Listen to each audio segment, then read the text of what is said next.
So we're in the airport, check-in's behind me. Adam and Susie and Joe all checked in already. Pretty sad. I think we're going to have a lot of tears in a minute, so I probably won't film all of it. But it's been an amazing last few weeks. We've had Joe a bit longer than Adam and Susie. Adam and Susie were here for the last 9 days, so including flight time. I think they were already 11 days, something like that. And it's just been absolutely amazing to have the people that have been with us, supporting us from the beginning, even from before we came to Bolivia. We were praying with them about Bolivia, talking to them about the vision back from 2017. And to have them here with us now, seeing what we're doing on the ground, see the fruit of the investment, the support, the prayers, the training, the mentoring. Adam's mentoring me really well. And now he's videoing me. I'm videoing you, videoing me. I'm videoing you. Let me have a around. Look at that. That's Adam doing it. Yeah. Videoing. How do you feel, Adam? I'm feeling good. I'm doing a video to show everyone how good you are at videoing. So this is what Isaac does when he's out. He's really good at updates. Update videos. Sometimes a bit behind on that, but we try our hardest. So yeah, we're going to be saying goodbye really soon. Yeah, it's a sad moment, but also a joyful moment because it's just been such a blessing.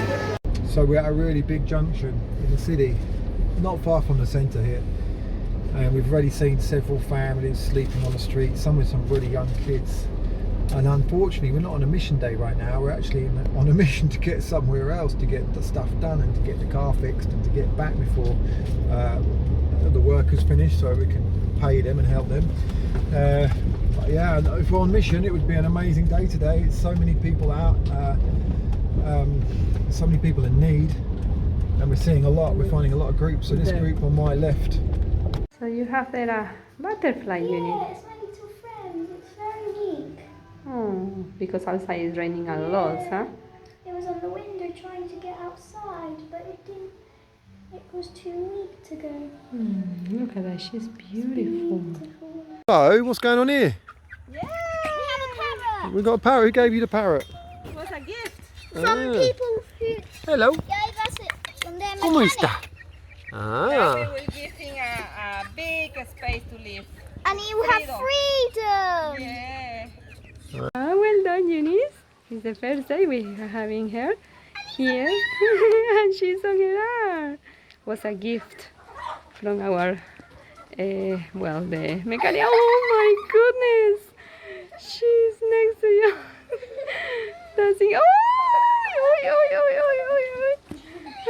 that's incredible. It's the weekend and we've been working all week and I haven't filmed anything just because we've been busy, and often this happens, and we're aware that some of the work we do you can't see it because it's under the ground. So trying to make a bit of a short video of this bit because it's a bit boring for a lot of people probably understanding what work we've been doing, but you can see behind me lots of pipes, and I'll change my camera. That's a manhole cover. It's got a double top to it because you don't want any smells coming out under there, but that's actually a tile with what they call stucco in Bolivia. It's like a type of plaster which you can easily chip away and remove the tile if you ever need to from that manhole, and then access below it if you need to. That manhole is literally like worst case scenario.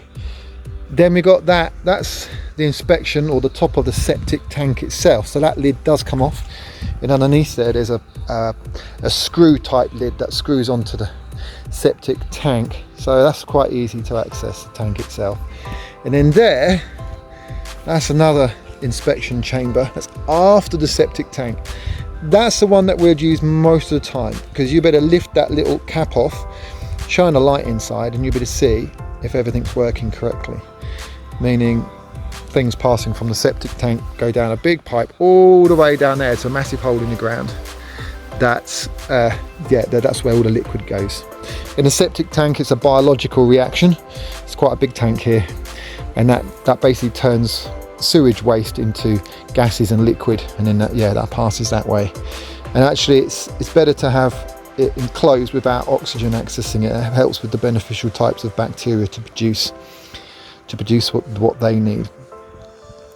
And then we have Yeah, that's before, that's where before the septic tank. So if there was ever a blockage between the toilets and the septic tank, that's where we could go in and access it. But that shouldn't really be an issue. We're always more likely to have a blockage actually at the toilet itself, or just after the toilet, so we would access that inside the centre than here. On some of the systems in the centre, we've also got a little inspection option in the centre itself, close to the toilets too. So there's that. So some of you might be thinking, what happens to gas if there's a lot of build up of gas in the septic tank? Could it explode? It has gone through my mind. What if I lit a match near the septic tank? There's a lot of methane, right? But I don't think that's what happens. I'm pretty sure that because it's a ventilated system that we have, any excess gas would go up the pipe and out the top of the ventilated system, which will be going up to the top of our roof actually. So any extra gas would go out there. And in the big hole where the liquid goes, there's a ventilation system there. So any gas from that system would go out there. But I want to show you all the pipe work that we've been doing. So a minute ago I was up that end of the centre. Now I'm down this end. But if I switch to, so that's where I've come from, and these are the different manholes. Yeah, they're not finished. Eventually, when you look down the manhole, once it's finished, there'll be like a shape of a pipe in it. There won't be any pipes in it, but yeah, you can see the various inspection holes that we've been putting in there and there and there. And also we're protecting the piping. So a massive heavy truck, probably like 10-ton truck, had squashed some of our pipe work. So this is some of the old pipe that was in there, and some of it got squashed, flattened. You can see that pipe under there was flattened. You can see, look at that, that's what happened to it. And we'd been told previously that it'll be fine, it's underneath far enough, it's deep enough in the ground, it'll be fine. But it wasn't. So part of this is also fixing stuff that had gone wrong and then protecting it. So we've dug out the pipe, that's where it goes into the ground, that's how long it is, look at all that. And eventually that'll get bricks on each side and then a brick over the top and some mortar mix to hold everything together, and that'll basically help protect the pipe work with basically like a concrete and brick type mix. Yeah, so that's what we're doing. And actually, we digging the pipes up, we've actually done a better job than what we did originally in terms of putting them in the ground. Not all of it goes to the same hole, and we've reduced the amount of corners, so we've got a better flow rate on it. But this is some of the work that we've been doing, and you wouldn't see it if I didn't film this right now. You might say, what have you been doing for 2 weeks? I'll be like, well, we did all of this.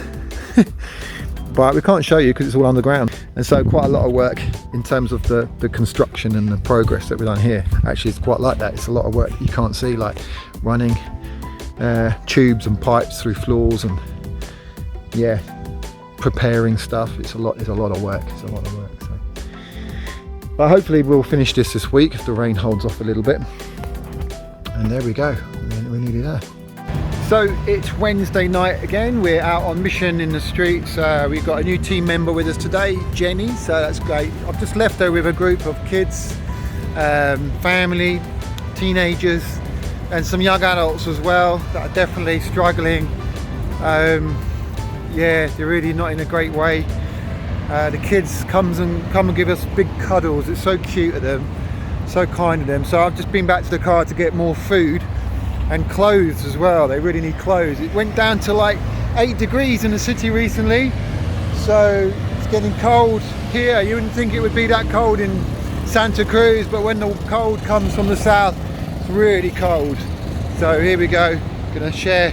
We're over there, you can see just in the corner where we are.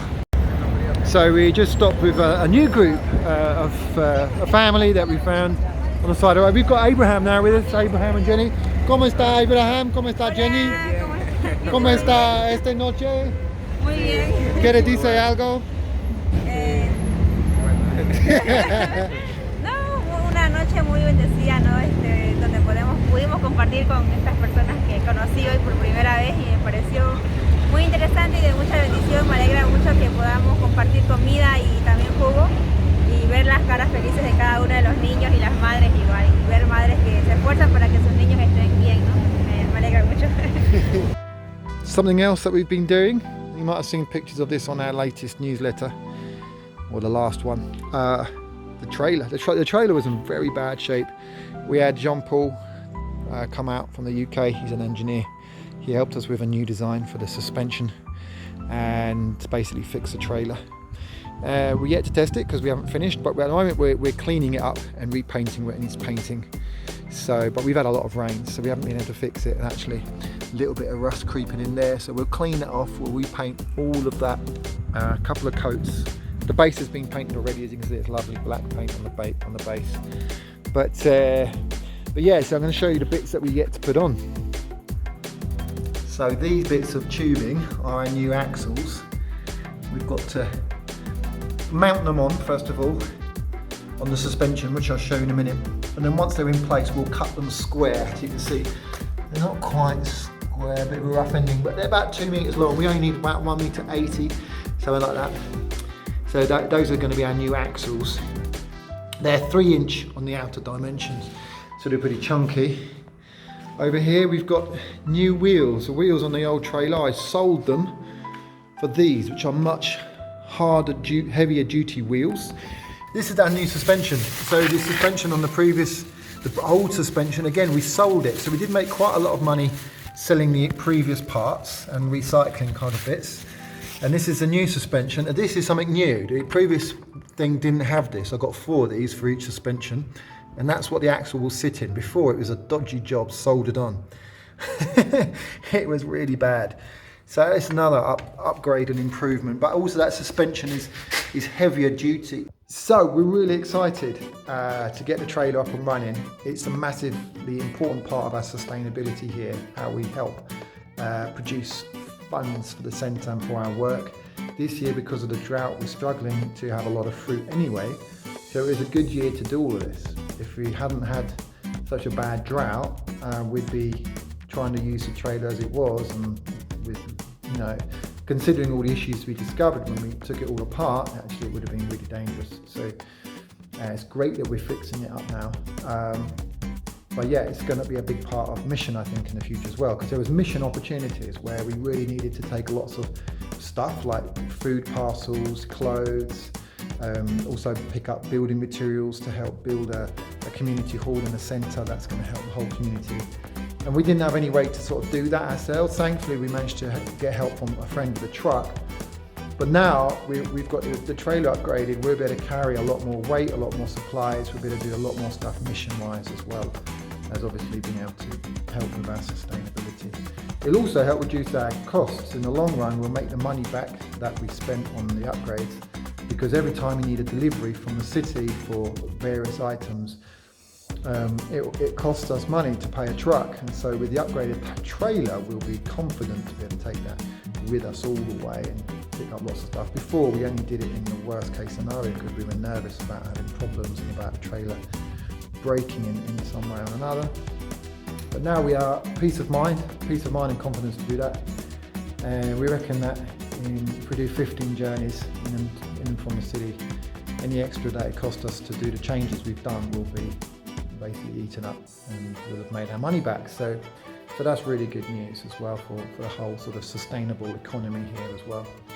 But yeah, that's some of what we've been up to. That's sort of not always easy to share and reflect in building. Some of you might be seeing the windows and the doors behind us. It's great. And we got tiles. We got tiles, but we haven't done the floor yet because there's a few things we need to fix. But those will be going down soon. And then we'll be able to move furniture around. But the real big push right now actually is above my head to stop rain coming in on the upper level. So we're not stressed about putting tiles down, but we do want to do it just in case we need to buy a few more of the same tile. And we want to make sure that the shop still has the tiles in stock. If we needed like one more pack, it'd be really annoying if we do this in 6 months, let's say, and they don't have those tiles anymore. So that'll get done soon. But yeah, everything has its time and place. But thank you so much for all your support. A lot of work in the centre to get this kids centre, mission centre up and running. It's getting there, it really is, and you guys are part of it. So thank you so much. God bless from Bolivia. Bye. 1, 2